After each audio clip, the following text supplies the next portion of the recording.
नमस्कार, परिदृश्य कार्यक्रम में आपका स्वागत है। मैं हूं सारा त्यागी। परिदृश्य का अर्थ होता है चारों ओर से दिखने वाला दृश्य।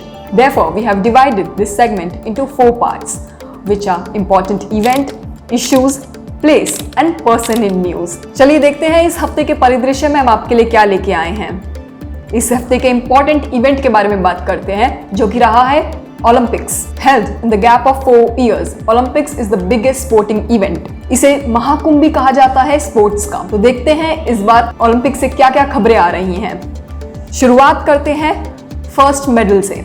हमारा फर्स्ट सिल्वर मेडल आया है through Mirabai Chanu. Mirabai Chanu 2020 Tokyo Olympics में सिल्वर मेडल लाई हैं एज अ वेट लिफ्टर। इन्होंने 49 kg कैटेगरी में मेडल जीता है और ये इंडिया की सेकेंड वेट लिफ्टर बनी है इन ओलंपिक्स जिनको मेडल मिला है, आफ्टर कर्णम मलेश्वरी। कर्णम मलेश्वरी जो है, इनका ये फर्स्ट वुमेन थी जो ओलंपिक्स में मेडल लाई थी। She was also from weight lifting. चलिए बात करते हैं अपने अगले एथलीट की। ओलंपिक्स में ब्रॉन्ज मेडल आया है punching against all the odds of Lovlina Borgohain. इन्हें ब्रॉन्ज मेडल मिला है under 69 kg category.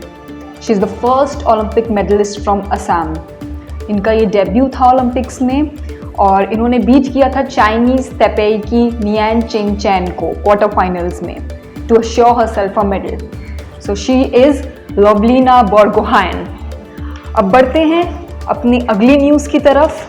PV Sandhu को ब्रॉन्ज मेडल मिला है in the women's single badminton. इन्हें बैडमिंटन की क्वीन भी कहा जाता है and she has become the first Indian women and the only second Indian athlete after Sushil Kumar 2 individual Olympic medals. इन्हें 2 इंडिविजुअल ओलंपिक मेडल्स मिले हैं। इन्होंने बीट किया था अगेन चाइना की ही बिंग जियाओ को।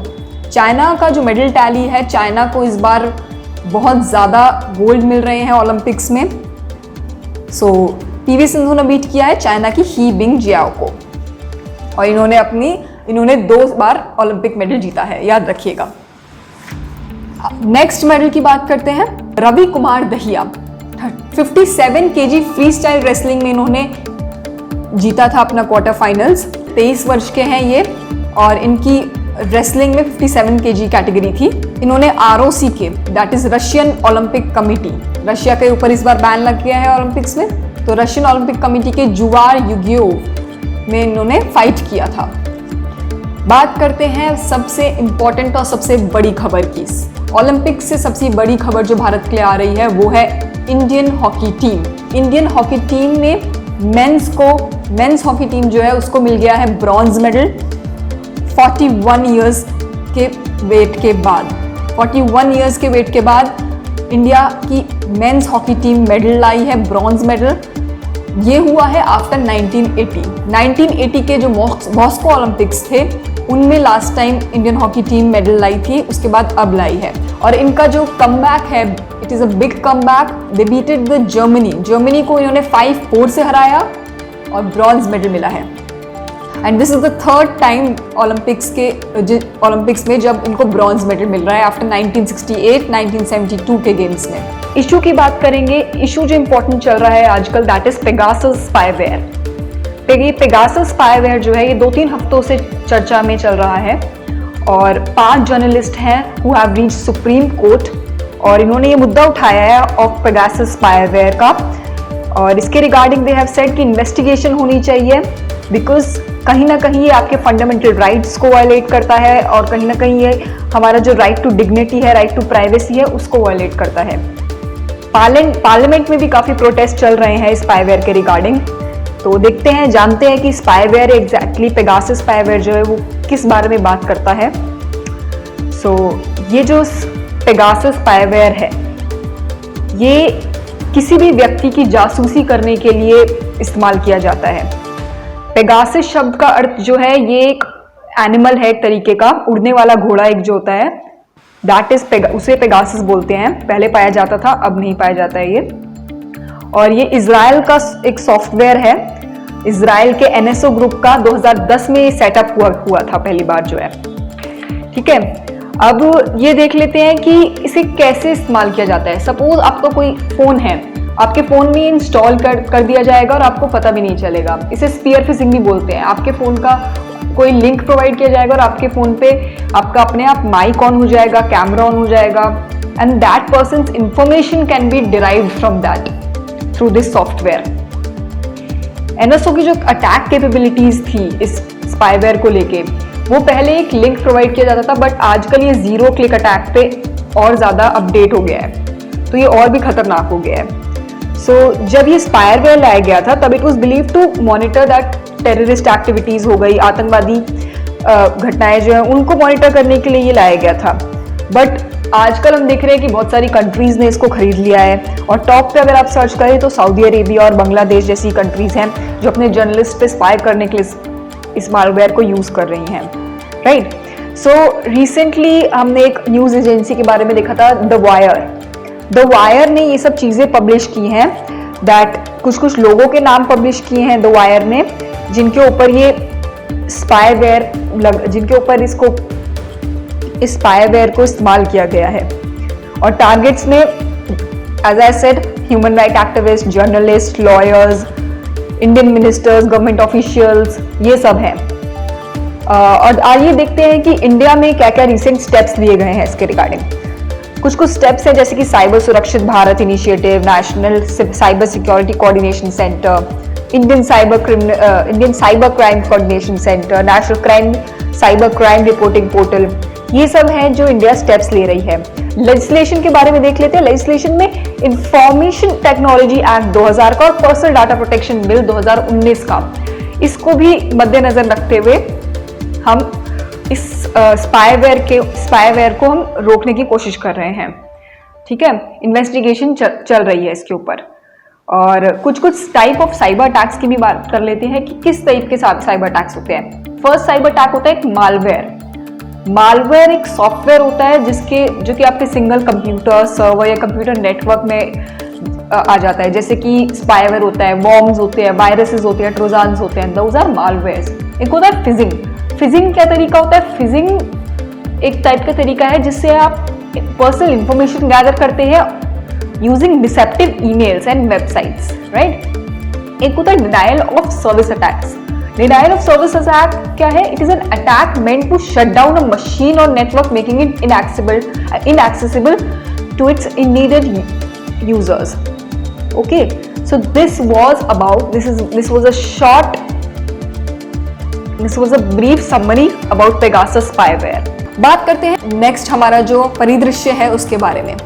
परिदृश्य में हम देखेंगे कि इंपॉर्टेंट प्लेस क्या रही है इस हफ्ते। हमारी वर्ल्ड हेरिटेज साइट्स बहुत इंपॉर्टेंट रही है इस हफ्ते। बात करते हैं वर्ल्ड हेरिटेज साइट्स की। इंडिया में 39th वर्ल्ड हेरिटेज साइट का ओहदा मिला है। किसको मिला है? रुद्रेश्वरा टेम्पल को। तेलंगाना के रुद्रेश्वरा टेम्पल को 39th site of UNESCO declare किया गया है। काकतीय रुद्रेश्वरा टेम्पल इसका नाम है। रामप्पा टेम्पल भी इसे बोला जाता है और ये मुलुगु डिस्ट्रिक्ट में है, बंगाल की, तेलंगाना की, ठीक है। 39th वर्ल्ड हेरिटेज साइट है ये। इसके बारे में थोड़ा सा जान लेते हैं। 1213 AD की ये साइट है, काकतीय एम्पायर की, उनके टाइम का जो डिजाइन था उसकी साइट है ये। और इसमें इसको आपको 6 फीट हाइट है इसकी, स्टार शेप्ड प्लेटफॉर्म है। और इनके जो आर्किटेक्ट थे रामप्पा, उनके नाम पे रामप्पा टेम्पल भी बोला जाता है। और इनके जो प्रिजाइडिंग डीएटी है वहां पे जो जिनकी पूजा होती है, दैट इज रामलिंगेश्वरा स्वामी। बात करते हैं अपनी 40th वर्ल्ड हेरिटेज साइट की, दैट इज धोलावीरा। धोलावीरा हमारी गुजरात में है और गुजरात में this is the 3rd UNESCO world heritage site, but जो आपका इंडस वैली सिविलाइजेशन से उससे ये फर्स्ट साइट रही है। और इसी के साथ साथ इंडिया को सुपर 40 क्लब का भी मेंबर बना दिया गया है under UNESCO world heritage sites, okay. और जैसे कि मैंने आपको अपनी वीकली करंट अफेयर वाली वीडियो में बताया था दैट इंडिया जो है Italy, Spain, Germany, China and France के बाद आपका सुपर 40 का जो क्लब है उसमें ऐड हो गया है, ओके। इंडिया में कितनी साइट्स हैं? 32 हमारी कल्चरल साइट्स है, 7 हमारी नेशनल साइट्स है, 1 हमारी मिक्स्ड प्रॉपर्टी है, ओके। ये था हमारा इंपॉर्टेंट प्लेस इन न्यूज। बात करते हैं इंपॉर्टेंट पर्सन। हमारी जो इस हफ्ते की इंपॉर्टेंट पर्सन है that is none other than P V Sindhu. बात करते हैं पीवी सिंधु की। पीवी सिंधु जी के बारे में मैं आपको थोड़ा सा बता देती हूँ। इन्होंने इस बार ओलंपिक्स में, जैसा कि हमने पहले भी डिस्कस किया है, इनके 2 ओलंपिक मेडल हो गए हैं। इस बार अगेन इनको ओलंपिक्स में ब्रॉन्ज मेडल मिला है। Last time Rio de Janeiro का जो ओलंपिक्स था उसमें इनको सिल्वर मेडल मिला था। और 26 वर्षीय बैडमिंटन प्लेयर हैं ये। She is the first Indian women to win 2 Olympic medals after defeating He Bingjiao of China. Sindhu has become the 4th athlete to win multiple medals in women's single badminton category at Olympic Games. Sindhu जो है limelight में रहती हैं at international event after winning Asian championship. इनको Asian championship में भी इनका bronze आया था 2014 की, और इन द सेम ईयर इनको कॉमनवेल्थ गेम्स और एशियन गेम्स में, जैसे कि मैंने बताया, इनको ब्रॉन्ज मेडल मिला था। तो she has also one the first 5 world championship medals in 2014। तो इनका काफ़ी अच्छा करियर रहा है बैडमिंटन में, और 2014 में तो इन्होंने बहुत सारे मेडल्स जीते थे फ्रॉम द वर्ल्ड चैंपियनशिप्स में, और इस बार ओलंपिक्स में भी अच्छा प्रदर्शन रहा है। सो ये था हमारा परिदृश्य, जिसे हमने इम्पॉर्टेंट इवेंट, अब इम्पॉर्टेंट इशू, प्लेस और पर्सन जो थे न्यूज़ में इस हफ्ते, वो बात की। So this was it. If you are liking this series of Disha publication, please keep sharing them. Please like, share and subscribe Disha publications, और नीचे कमेंट सेक्शन में प्लीज़ अपने फीडबैक्स ज़रूर छोड़िएगा, उससे हमें मोटिवेशन मिलता है। अगर आप और कोई वीडियो जानना चाह रहे हैं और चाह रहे हैं कि और कोई हम सीरीज़ प्रेजेंट करें, तो प्लीज़ अपने फीडबैक्स कमेंट सेक्शन में छोड़िएगा। धन्यवाद।